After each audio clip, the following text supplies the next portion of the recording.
আমার ভাই চাঁদা দেয়নি, এজন্য আমার ভাইকে নির্ভর খুন করা হয়েছে।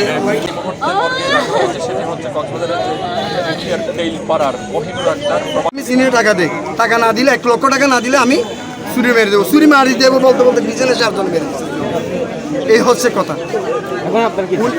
আমরা চাচ্ছি একটা সুষ্ঠু একটা বিচার চাই আপনাদের কাছে। আমাদের করুণাভাবে আপনাকে এই জিনিসটা বলতে চাচ্ছি, আমরা একটা সুষ্ঠু বিচার চাই। আমরা এইরকম নির্যাতিত আমরা আরও হচ্ছে এই পল্লানাকাটা সমাজ কমিটি, আমাদের হিন্দু সমাজ কমিটিতে এইরকম মানে দিন দুপুরে পর্যন্ত আমাদেরকে এই ধরনের নির্যাতন করে, দিন দুপুরে পর্যন্ত আমাদেরকে এই ধরনের নির্যাতন করে, দিন দুপুরে ছুরি মারে এই অবস্থা। আমরা চাচ্ছি আপনাদের থেকে একটা সুন্দর একটা সলিউশন, আমাদেরকে একটা নিরাপত্তাভাবে এখানে বসবাস করতে পারি মতো। আমার ভাই চাঁদা দেয়নি, এজন্য আমার ভাইকে নির্ভর খুন করা হয়েছে। আমার ভাইকে খুন করা হয়েছে নির্মমভাবে, আমার ভাইকে খুন করা হয়েছে নির্মমভাবে খুন করা হয়েছে। কে বলে চাকরির ছেলে বলে আমার ভাই চাঁদা দেয়নি, এই জন্য আমার ভাইকে খুন করা হয়েছে।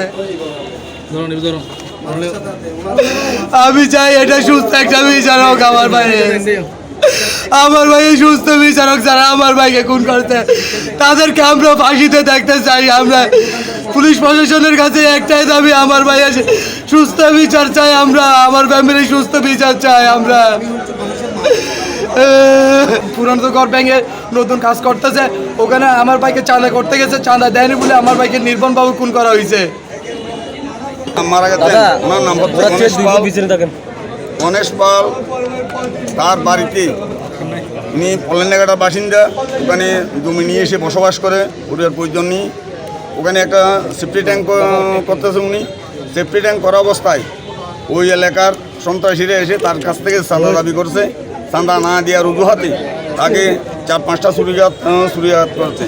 যে গণেশ পালের কথা বলছি, উনি একজন ক্ষুদ্র চা ব্যবসায়ী, কক্সবাজারের বড়বাজারে শাহবাগে হোটেলের পাশে বর্তমান টিনের চালা যে রেস্তোরাঁটা রয়েছে সেটার মালিক হচ্ছে উনি।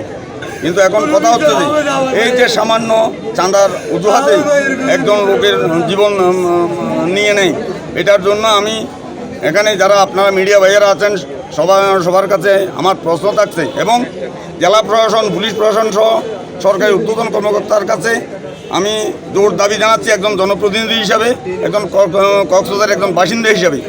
এইভাবে যদি দিনে দুপুরে যদি সন্ত্রাসীদের হাতে যদি জীবন দিতে হয়, তাহলে আমাদের নিরাপত্তা কোথায়? আমাদের এই